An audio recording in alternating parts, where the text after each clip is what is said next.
আরো একটি নতুন দিন, আরো একটি নতুন সকাল।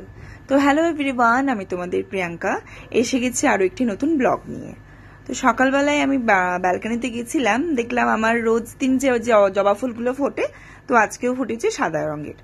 তারপরে আমার রান্না বান্না হয়ে গেছিল, হাজব্যান্ড কি অফিসে চলে গেছিল, আমি একটু স্যুপ বানিয়ে খেলাম, বেশ ভালো লাগছিল।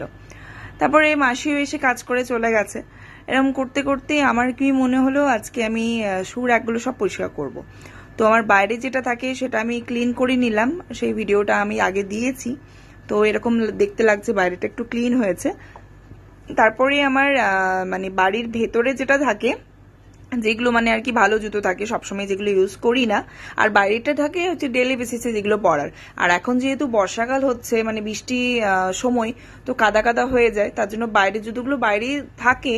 এবার অগোছালো হওয়া ছিল, কাদা মাটি এরকম লেগেছিল, ওই জন্য বাইরের একটা ভালো করে পরিষ্কার করে নিলাম।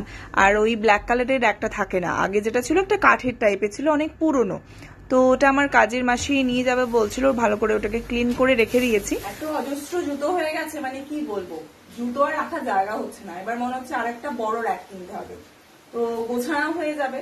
আর মাসি বলছিল, মাসি জুতোগুলো ছিঁড়েও গেছে, তো বেকার বেকার টাকা খরচ করে কিনবে কেন। আমি ভাবলাম যে না, কিছু জুতো দিয়ে দিই, বেশ ভালো জুতোই আছে আমার কাছে। আমি এমনি মানে পায়ের যেহেতু আমার একটু সমস্যা আছে, তার জন্য আমার এমনি পথ চলতি হোক বা এমনি বাজারের জুতো আমি পরি না, হয় কোনো ভালো ব্র্যান্ডেড জুতো পরি, না হলে মানে ডাক্তার যেটা রেকমেন্ড করে সেটা পরি। তো সেই সব একটুখানি আর করে গুছিয়ে নিই, যেগুলো মাসিকে দেবো সেগুলো আমি প্যাক করে নিই, আর একটুখানি সুন্দর করে সাজিয়ে আমি রেখেও দিই। জুতোগুলো কোনো ছেঁড়া টেরা না, ভালোই আছে, সেখান থেকে মাসিকে কিছু পছন্দ করে আমি দেবো, যেগুলো ধরো আমি পরবো না আর এরকম, তো মাসিরও অনেক উপকার হবে। মোটামুটি ক্লিন করে সব গুছিয়ে রাখলাম। সুর একটা যেহেতু খুব বড় না ছোট, তার জন্য মানে ঘরে বাইরে আলাদা করে রেখেছি। তারপরে দেখলাম কি প্রচন্ড বালি হয়েছে, সেগুলো ঝাঁট না দিলে হবে না। আমার যেহেতু স্নান হয়নি তখনও, মানে ক্লাস থেকে ফিরেছিলাম, এই জন্য একটু দেরিও হয়ে গেছিল। তারপরে ভালো করে ঝাঁট দিলে তো শুধু হবে না, একটু মুছেও নিলাম, পুরো বালি বালি দাগ দাগ মতো হয়ে গেছিল। তো আমি বাড়ির কাজ না, আমার যতই কাজী মাসি করে যাক, তবুও নিজের হাতে আমি করতে ভীষণই ভালোবাসি, নিজের বাড়ি ঘর পরিষ্কার করতে, গোছাতে। আর আমাদের অনেক বড় বাড়ি, মানে আমি নিচে থাকি, ওপরে বাবা, তারপরে কাকু, এরকম করে সবাই থাকে। তো আমি সবকিছুই নিজে করিনি। তারপর স্নান টান করে পুজো করে আমি খাবার খেয়ে নিলাম। আজকে কিছুই না সেরকম, বাড়ি থেকে যে লেবু নিয়ে এসেছিলাম, সেই লেবু কেটে ডালের মধ্যে লেবু মিক্স করে আর গরম গরম পেঁয়াজ দিয়ে আমি ডিম ভেজে নিয়েছিলাম।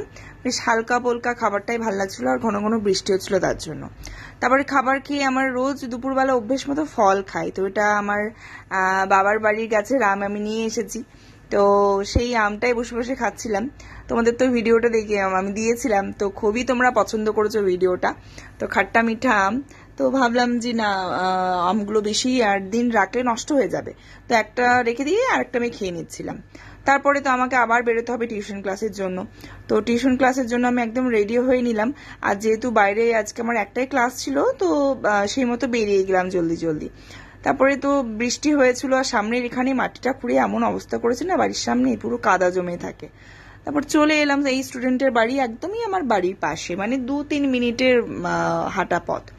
তো ও স্পেলিং করছে, ও একদম পুচকে একটা মানুষ, তো স্পেলিং করছে। আর ওর দিদি নুডলস বানিয়েছে, তো আমায় দিয়েছে খেতে, যে ম্যাম খাও। ওর দিদি আমাকে খুব ভালোবাসে।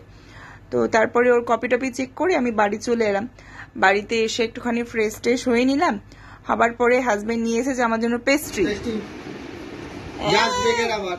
হ্যাঁ, জাস্ট বেকের পেস্ট্রি খাই। নিজে তো বার্গার খেয়েছো, আমার জন্য শুধু একটা পচা পেস্ট্রি, আর কিছু না। বা বা বা বা বা, দেখি কি ফ্লেভার এনেছো। ওয়াও, বাটারস্কচ আর ম্যাঙ্গো না পাইনাপল? Thank you. নিজে বার্গার নিয়ে খেয়েছে অফিস থেকে এসে, আবার নুডলসও খেয়েছে, আর আমার জন্য পেস্ট্রি। যাই হোক, তারপরে আমার এই স্টুডেন্টটার স্পেশাল মানে আজকে ক্লাস করছে, কারণ ওর এক্সাম চলছে, তো এক্সামের জন্য আমি স্পেশাল ক্লাস করাই। তারপরে আমার চায়ের নেশা অনুযায়ী চা খেয়ে নিলাম। তো স্টুডেন্ট গেল তখন প্রায় 9:30 বাজে। বাবা, একদম মেরে দিয়ে চলে গেল, রাখলো ঘরের মধ্যে। আমার প্রচন্ড হাত যন্ত্রণা করছে, মানে এক্সারসাইজ করতে হবে মনে হচ্ছে এরকম। সন্ধ্যেবেলা একটু নুডলস বানিয়েছিল নিজে, যেটা ফটো দিয়েছে সেটা কিন্তু না, সেটা আমার স্টুডেন্টের দিদি বানিয়েছিল। আর তারপর বাড়ি এসে দেখি ও বানিয়েছে, মানে নর্মালি যে নুডলসটা হয় আর কি, সেটা বানিয়ে খেয়েছে। তো একটুখানি ছিল, আমার খিদে খিদেও লাগছিল, তো এই যে এনে দিল। ফ্যানটা তো চালাও, ঘেমে একদম সান হয়ে যাচ্ছে।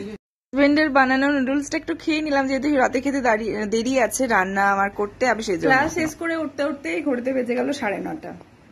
এবার রাতে রান্না বান্না, তারপরে খাওয়া দাওয়া, এই চলছে সকাল থেকে।